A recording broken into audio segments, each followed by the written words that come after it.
At a little after 11 in the morning, on August 9th, 1945, a messenger moved through the underground corridors beneath the Imperial Palace in Tokyo.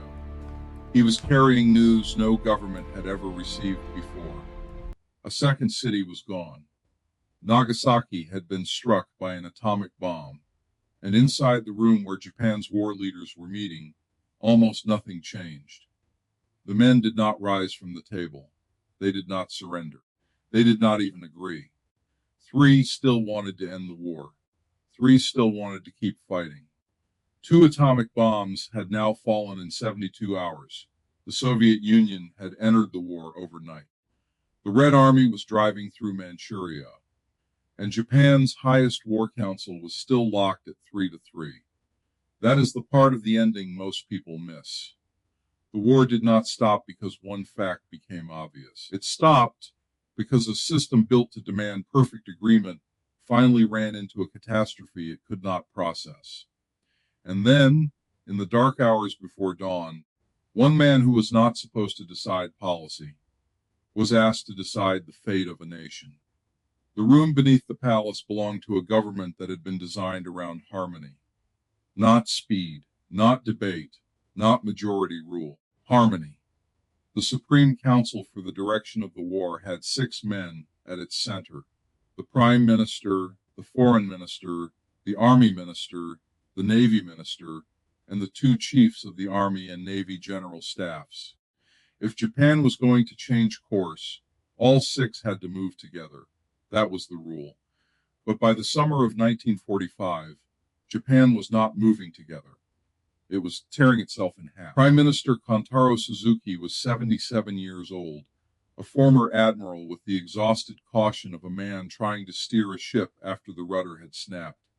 Foreign Minister Shigenori Togo wanted peace, and he had taken the job only after being promised room to pursue diplomacy. Navy Minister Mitsumasa Yonai, once a prime minister himself, understood that the war had become something Japan could no longer survive. Those 3 were the surrender camp. Across from them were the men who still believed the home islands could be turned into a final weapon. Admiral Somu Toyota, head of the Naval General Staff, had already accepted the idea of fighting until Japan itself was consumed. General Yoshijiro Umezu, head of the Army General Staff, still trusted the Homeland Defense Plan, known as Ketsugo. And then there was General Korechika Anami, Army Minister, former aide-de-camp to Emperor Hirohito, broad-shouldered, formal, controlled, a man who could speak softly while holding the entire cabinet hostage. Anami believed surrender, without a final battle, was dishonor. He believed the army still had one duty left: make the invasion so expensive that America would bargain. And in Japan's system, his belief had mechanical power. If the army minister refused, the cabinet could not move. If the army minister resigned, the cabinet could collapse. This was not just disagreement. It was a constitutional trap. The men in that room still had one hope they thought might save them: the Soviet Union. Japan and the Soviet Union had signed a neutrality pact. Moscow was not formally at war with Tokyo, and for months, Japanese leaders had treated that fact like a locked door between themselves and total defeat. They wanted Moscow to mediate. They wanted Stalin to help them bargain. Some even imagined wildly that the Soviets might be pulled toward Japan instead of against it. That fantasy survived because it was useful. It gave the war factions something to point to whenever the peace factions said the situation was hopeless. Wait for Moscow. Send another message. Offer another gesture. Hold the line until better terms become possible. But Moscow was not preparing to mediate. Moscow was preparing to attack. At Tehran and again at Yalta, the Soviets had already promised the Allies they would enter the war against Japan after Germany fell. By early August, the Red Army was massing near Manchuria in numbers too large to hide from the earth itself. Men, tanks, artillery, trains loaded with fuel and ammunition. Japan was writing diplomatic notes to a door that had already been opened from the other side. Then came Hiroshima. At Tamzo Muy Lam in the morning on August 6th, the Enola Gay released its bomb over the city. 43 seconds later, the weapon detonated above Hiroshima. One aircraft, one flash. One city turned into a new category of ruin. Tokyo received reports of devastation, but the first reaction inside the army was not surrender. It was verification. Was it really an atomic bomb? Could the Americans possibly have more than one? Did this change the invasion plan? The war faction answered those questions in the way that let its strategy survive. Anami believed the Americans had probably used their only bomb. Toyota argued that no nation, not even the United States, could have built a second one so quickly, and if there was no second bomb, then Hiroshima was not a new reality. It was an atrocity inside the old one. That sounds cold, it was, but it also followed the logic the Hawks had been living inside for months. Their plan did not depend on keeping Japan untouched. Japan was already burning. Their plan depended on forcing an invasion. If American soldiers still had to land on Japanese soil, then Japan could still make that landing unbearable. Okinawa had shown what a defended island could cost. Iwo Jima had shown that American victory could still be paid for in blood. The Hawks did not need to win in the normal sense. They needed America to decide the price was too high. So after Hiroshima, the emergency meeting did not happen immediately. Japan waited. Then, just before midnight on August 8th, the last diplomatic pillar collapsed. The Soviet Union declared war. Within hours, Soviet forces crossed into Manchuria. The Kwantung Army, once the symbol of Japan's power on the Asian mainland, was suddenly facing one of the largest ground offensives of the Pacific War. The thing Tokyo had been calling a possible mediator had become an enemy. When the Big Six gathered the next morning, the first bomb was already behind them. The Soviet invasion was already in front of them, and Nagasaki was still minutes away. Suzuki opened the meeting with the message he had brought from the Emperor. Continuing the war was impossible. Togo agreed. Japan could accept the Potsdam Declaration, but only if the imperial institution survived. Yonai supported him. There was no better moment coming. Waiting would not improve the terms. It would only shrink the country left to save. Then Anami, Umezu, and Toyota answered. They did not say, never surrender. They said surrender only under 4 conditions. Japan would disarm its own forces. Japan would conduct its own war crimes trials. There would be no occupation of the home islands, and the imperial system would be preserved. If those conditions were rejected, then Japan would fight the decisive battle on its own soil. The deadlock returned exactly where it had been. 3 and 3. Then the messenger arrived. Nagasaki had been bombed. The second atomic weapon did exist. Toyota's certainty had lasted less than 3 days. The room now had proof that Hiroshima was not a single exception. It was a method, and still the council did not break. No one threw his papers down. No one crossed the table. No one said the argument was finished. 2 cities had been destroyed. The Soviet Union was in the war. Manchuria was collapsing, and 6 men under the palace remained divided. This is why the word surrender does not explain what happened. Surrender was not only a military calculation, it was a political language problem. The peace faction had wanted the war to end before Nagasaki. It had wanted the war to end before the Soviets crossed the border. It had wanted the war to end because Japan was approaching an internal collapse its leaders could barely discuss directly. They called it the domestic situation. They meant hunger. By late 1945, the rice harvest could not feed the population. American mines and submarines had cut shipping. Cities had been burned. Imports had vanished. Fishing fleets had been crippled. The machinery that kept 70 million people alive was breaking down in slow motion. A government could tell its people that outside catastrophe required sacrifice. It could say the enemy had used a terrible new weapon.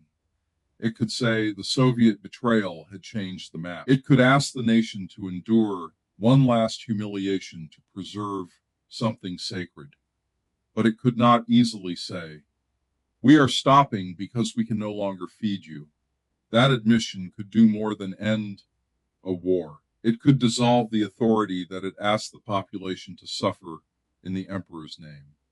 That is why the bombs mattered. That is why the Soviet invasion mattered. Not because every man in the room suddenly changed his mind. They did not. The outside disasters gave the peace faction a way to say publicly what the internal collapse had already made necessary. But there was still the trap. The council had no unanimous decision. The cabinet still had the army minister in the middle of it, and Anami was not moving. So Suzuki and Togo reached for something the system was not built to do. They brought the deadlock to the emperor. In theory, Hirohito was not supposed to function like a president breaking a tie. The emperor ratified the decision of the state.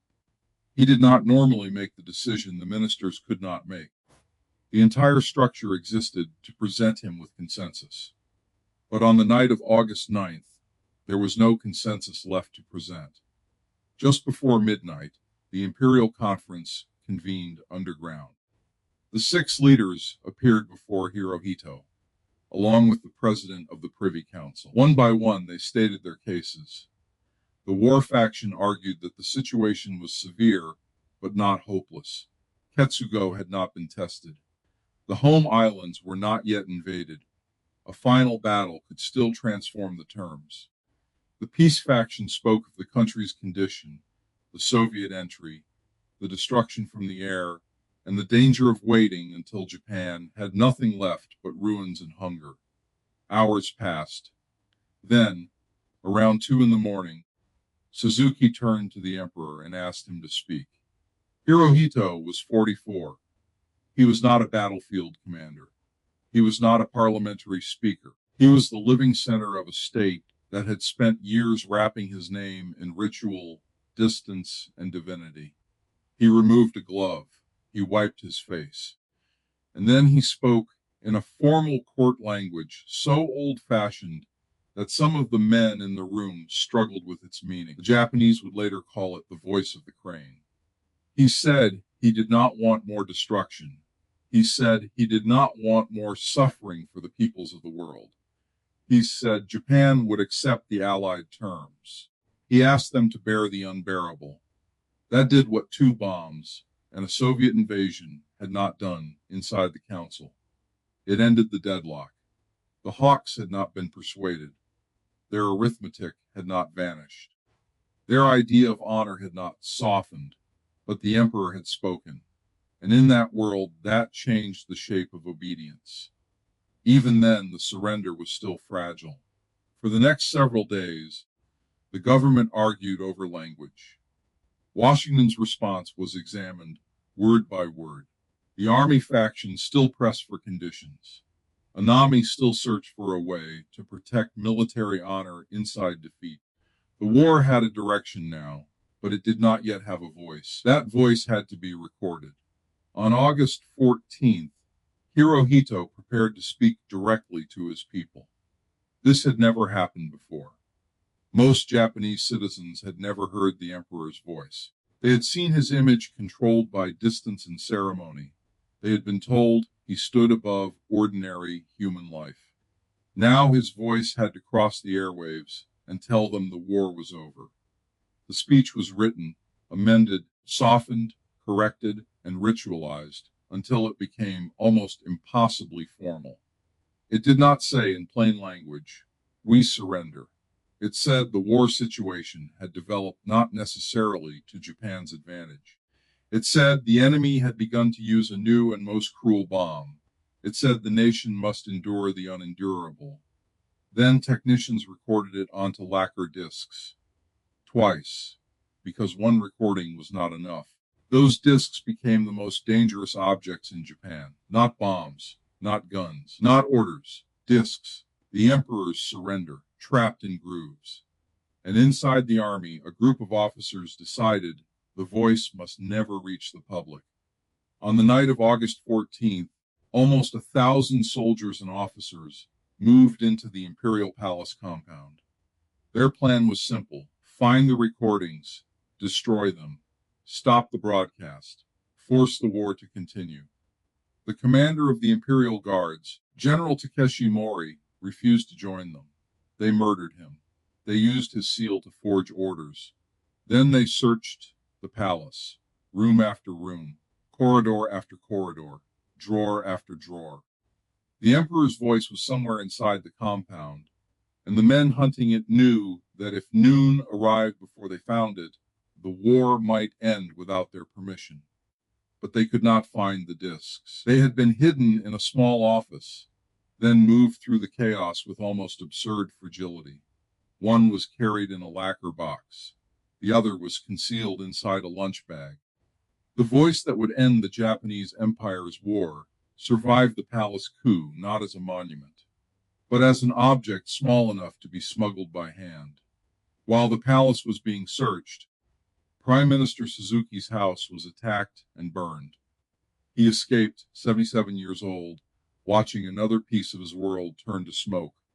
The coup failed for many reasons, but the most important reason may have been the man who did not join it. Anami. The rebels needed him. He was the army minister.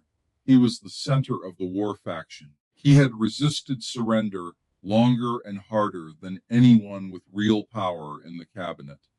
If Anami had endorsed the coup, the night could have moved differently.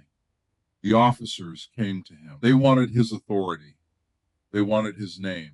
They wanted the one man who could turn rebellion into something that looked like duty. And Anami refused. Not because he had become a peace advocate. He had not. Not because he believed the surrender terms were honorable. He did not. He refused because the emperor had spoken. For years, Anami had stood against surrender. For days, he had fought the language of defeat. For hours, younger officers tried to pull him across the final line into rebellion, and at the edge, he stopped. The man who had made surrender almost impossible became one of the reasons it survived the night. He did not celebrate that. He did not explain it. He went home. In the early hours of August 15th, before the broadcast, General Korechika Anami committed seppuku. He cut himself in his garden. The wounds did not kill him quickly. He bled for hours before a physician was ordered to end it. Beneath his body was a note. I, with my death, humbly apologize to the emperor for the great crime. The great crime. He did not name it. Was it the war? The destruction? The refusal to surrender sooner? The temptation to support the coup? The failure to find a way for honor and reality to live in the same room? No one knows. Anami died before he could tell anyone what he meant. That ambiguity is one of the last things he left behind. At noon on August 15th, radios across Japan carried a sound most people had never heard. The emperor's voice. It was distant, formal, difficult. Many listeners could not immediately understand the meaning. The language was too ceremonial, too compressed, too far from ordinary speech. But the meaning arrived anyway. The announcer clarified it after the broadcast. Japan had surrendered. The men who had sat in the underground room moved into the wreckage of their own decisions. Togo, who had pushed for peace, was later tried as a war criminal and died in prison. Toyota, who had insisted there could not be a second atomic bomb, was tried and acquitted. Yonai remained in office after the surrender. Suzuki resigned the day the war ended, his house already burned behind him. Umezu, who had argued that the Homeland Defense Plan still had life in it, stood aboard the USS Missouri on September 2nd, 1945, and signed the formal instrument of surrender. The man who had said the war could continue to put his name on the document that ended it, and the argument about what truly ended the war did not end with the war. Some pointed to the atomic bombs. The emperor himself repeatedly framed Hiroshima as the shock that made surrender speakable. Others pointed to the Soviet invasion. Hiroshima had not produced an emergency surrender, but the Soviet entry destroyed Japan's last diplomatic hope overnight and raised the terrifying possibility that the Red Army might occupy part of the home islands.